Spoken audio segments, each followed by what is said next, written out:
नमस्कार दोस्तों, स्वागत है आप सभी का हमारे YouTube चैनल पर। दोस्तों, आज की कहानी बड़ी ज्ञानवर्धक और प्रेरणादायक कहानी होने वाली है।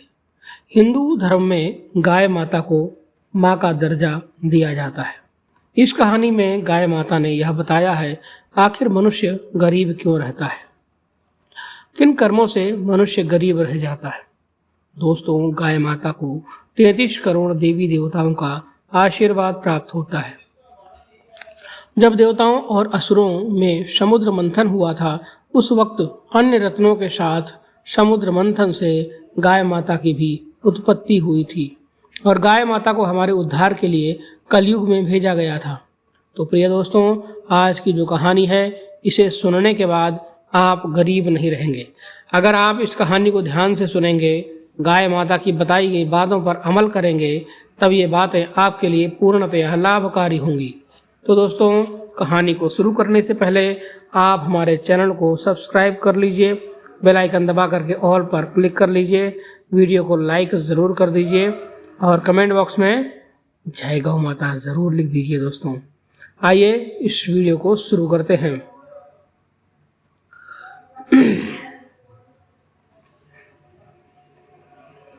दोस्तों, आप सभी से एक निवेदन और है, इस कहानी को आधा अधूरा नहीं छोड़िएगा, क्योंकि इसमें जो बातें बताई गई हैं वह बहुत ही लाभकारी हैं। दोस्तों, कहानी को शुरू करते हैं। प्राचीन काल की बात है। एक नगर में एक किसान और उसकी पत्नी रहा करते थे। वो किसान बहुत ही गरीब था, उसके पास धन की बहुत ही कमी थी और उसके साथ उसकी पत्नी भी गर्भवती थी। कुछ समय बाद जब उस किसान की पत्नी ने बहुत ही खूबसूरत बच्चे को जन्म दिया, लेकिन बच्चे को जन्म देने के बाद कुछ समय के बाद ही उस किसान की पत्नी का देहांत हो गया। उसकी पत्नी की मृत्यु हो गई। अब किसान पर दुखों का पहाड़ टूट पड़ा। ऊपर से धन की कमी तो थी ही, साथ ही बच्चे का पालन पोषण करने के लिए पत्नी भी नहीं है। इस वजह से उसे बहुत परेशानी होने लगी। अब वो छोटा सा बालक जो था, भूख प्यास उसे लगती थी, लेकिन किसान के पास कोई दूध का साधन नहीं था। उस बच्चे की माँ भी मर चुकी थी और उसके साथ उसके पास कोई गाय भी नहीं थी कि उसका दूध पिलाकर बच्चे का पालन पोषण कर सके। बच्चा भूख के मारे रोता चिल्लाता तो किसान चावल पकाकर चावल का पानी निकाल करके बच्चे को दे दिया करता। अब इससे बच्चे की भूख तो शांत नहीं होगी, उसे तो दूध ही चाहिए था। इसी तरह 2 दिन बीत जाते हैं और उसके साथ का दोस्त उसके घर आता है 2 दिन बाद, और किसान की ऐसी हालत को देखकर उस किसान का दोस्त कहता है कि हे मित्र, हमारे नगर के पास ही जो वन है उसमें एक महात्मा रहते हैं, उनके पास एक गाय है। तुम उन महात्मा के पास जाओ और उन महात्मा से निवेदन करो और गाय को मांग लेना। मुझे पूर्ण विश्वास है कि वह महात्मा उस गाय को तुम्हें दे देंगे। तब वो किसान इस बातों को सुनकर अगले दिन ही जाने का मन बना लेता है। फिर अगला दिन होता है जब किसान अपने बच्चे की जिम्मेदारी पड़ोस की एक महिला को देकर महात्मा की तरफ चल देता है। अब चलते चलते सुबह से शाम हो जाती है। आखिर वो महात्मा की कुटिया पर पहुंच जाता है और महात्मा की कुटिया में जाकर उन्हें प्रणाम करता है और उनसे कहता है कि हे साधु महाराज, मेरी पत्नी ने एक बालक को जन्म दिया। जन्म देने के साथ ही वह इस दुनिया को छोड़कर चली गई है। अब वह मेरा बालक भूख के मारे झटपटा रहा है। मैं उसका पालन पोषण नहीं कर पा रहा हूँ। मैं आपके पास आपकी गाय को मांगने के लिए आया हूँ। कृपा करके मुझे अपनी गाय दे दीजिए ताकि मैं उसका दूध पिलाकर अपने बालक की भूख को शांत कर सकूं। तब महात्मा जी ने कहा, किसान, मैं तुम्हें इस गाय को अवश्य दे दूंगा, पर तुम्हारे ऊपर जो विपत्ति आई है और जिस प्रकार तुम्हारा बालक भूख से व्याकुल है, मैं उन सभी परिस्थितियों को समझ सकता हूँ। मैं इस गाय को तुम्हें दे दूंगा, लेकिन मेरी एक शर्त है।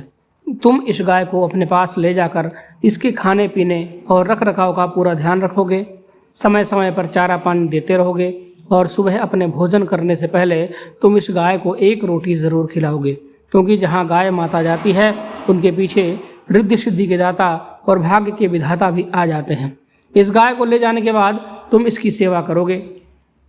अपने भोजन करने से पहले इसे रोज़ 1 रोटी खिलाओगे और इसे स्वच्छ रखोगे तब तुम्हारे घर पर धन की कोई कमी नहीं होगी। मेरी एक बात को हमेशा याद रखना, जब तुम्हारी ज़रूरत पूरी हो जाए तो तुम इस गाय का जब लाभ उठा लेना, उसके बाद लेकिन जब यह गाय दूध देना बंद कर दे तब इस गाय को छोड़ना मत, अन्यथा तुम फिर से दरिद्र हो जाओगे। इतनी बातें मेरी याद रखना। किसान ने कहा, महात्मा जी, मैं इन सब बातों का ध्यान रखूँगा। आप मुझे यह बताइए कि आप इस गाय के बदले मुझे कितना धन देना है आपको। तब उस साधु महाराज ने कहा, मैं तुमसे कोई धन नहीं लूँगा, मैं तुम्हें इस गाय को ऐसे ही प्रदान करता हूँ।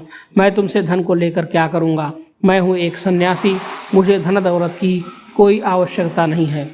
यह बात सुनते ही किसान महर्षि को प्रणाम करके उस गाय को लेकर अपने घर चला आता है और उस गाय को चारा पानी खिलाने के बाद दूध निकाल कर अपने बच्चे को दूध पिलाता है। इस प्रकार रोज़ सुबह शाम गाय की सेवा किया करता था। बड़ी ही लगन से सेवा करता था। गाय को नहलाना, सुबह उठकर गाय को रोटी देना, यह सब कार्य वो किसान किया करता था। अब किसान का बेटा धीरे धीरे बड़ा होने लगा था और साथ ही वो किसान भी उस नगर का सबसे अमीर व्यक्ति बन गया था। और इसी तरह किसान का जीवन बड़े अच्छे से गुजर रहा था। अगर किसान को कहीं दूर जाना पड़ता तो गाय की देखरेख की जिम्मेदारी अपने नौकरों को सौंप देता और कहता कि गाय को किसी भी प्रकार का कष्ट नहीं होना चाहिए और मेरे आने तक तुम लोग गाय की देखरेख करना। यह कहने के बाद वो चला जाता और लौट कर आने के बाद फिर से गौ माता की सेवा में लग जाता। कुछ समय बाद एक दिन उस गाय ने दूध नहीं दिया। किसान ने सोचा कि हो सकता है किसी कारणवश गाय ने दूध नहीं दिया होगा, लेकिन अगले दिन फिर से वो दूध नहीं देती है। इसी प्रकार गाय ने दूध देना बंद कर दिया। अब धीरे धीरे किसान का मन भी गाय की तरफ से हटने लगा। अब किसान ने गाय पर ज़्यादा ध्यान देना बंद कर दिया। पहले तो वह गाय के पास आया करता, उसे चारा पानी खिलाया करता, लेकिन अब किसान धीरे धीरे गाय को देखना तक बंद कर दिया। गाय को पानी मिला है, नहीं मिला, चारा मिला है, नहीं मिला, वह कैसी है कैसी नहीं, उससे उसे कोई मतलब नहीं था। उसके इस व्यवहार के कारण गाय बहुत कमज़ोर हो जाती है। अब उस किसान ने गाय को रोटी देना भी बंद कर दिया। गाय को खिलाने से पहले ही खुद खाना खा लेता और जिस स्थान पर गाय गोबर किया करती उस स्थान की सफाई करना भी छोड़ दिया।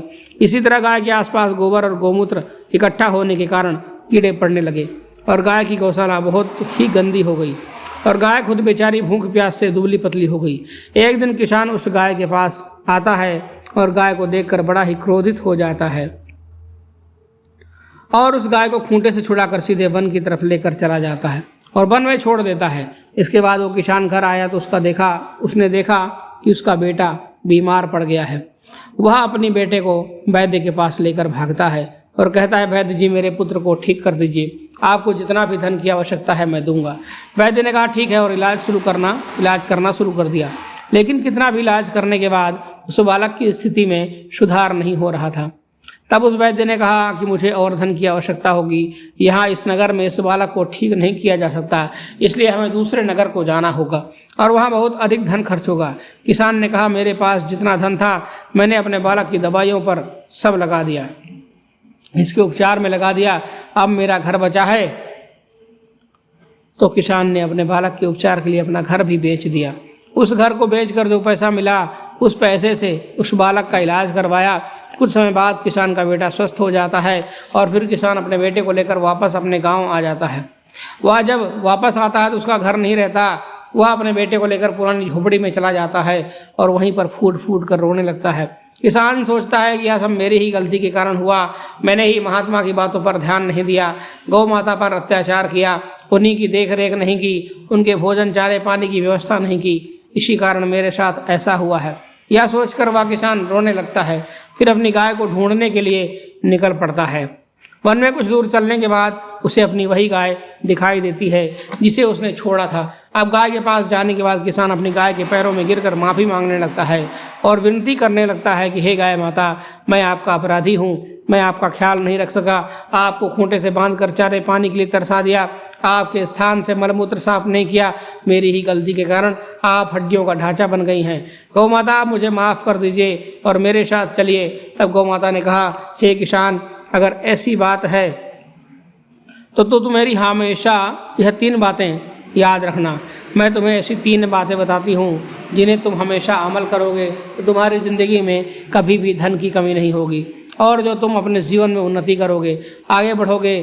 पहली बात अपने मित्र और अन्य किसी व्यक्ति के साथ छल मत करना, क्योंकि जो व्यक्ति अपने मित्र और किसी अन्य व्यक्ति के साथ छल करता है, धोखा करता है, वह जिंदगी में कभी सुखी नहीं रहता, वह जीवन भर दुखी रहता है। और जो किसी और का पेट काट कर खाता है, वह जीवन भर भूखा ही रहता है, उसका खुद का पेट कभी नहीं भरता है। मेरी दूसरी बातें को विशेष ध्यान से सुनना। अपने धन और अपने आप पर, अपनी बुद्धि पर कभी भी घमंड नहीं करना चाहिए। अपने धन, बुद्धि और खुद पर घमंड करने वाले व्यक्ति में अहंकार और बहुत सारे विकार उत्पन्न हो जाते हैं, जो उसके पतन का कारण बनते हैं। हे किसान, वक्त कभी भी एक जैसा किसी का नहीं होता है, वक्त हमेशा बदलते रहता है। तुम अपने आप पर और अपने धन पर घमंड करते हो, यही तुम्हारी बहुत बड़ी भूल है, यही तुम्हारी बहुत बड़ी कमी है। क्योंकि कल क्या हो जाए कोई नहीं जानता है। समय सबसे बलवान है, समय अच्छे अच्छे धुरंधरों को भी धूल चटा देता है। इसलिए अपने धन पर कभी भी अभिमान नहीं करना चाहिए कि मेरे पास इतना धन है, मैं कुछ भी कर सकता हूँ। धन के साथ तुम्हारे अंदर का अहंकार भी आ जाएगा, और वही अहंकार तुम्हारे पतन का कारण बनेगा, तुम्हारे सोचने समझने की क्षमता को नष्ट कर देता है।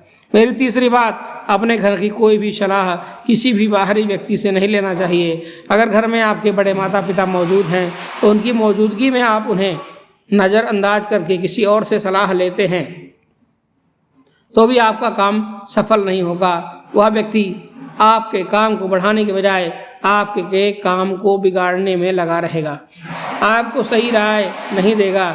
इसलिए अपने बड़ों और अपने माता पिता से किसी भी कार्य के बारे में सलाह मशवरा ज़रूर करें।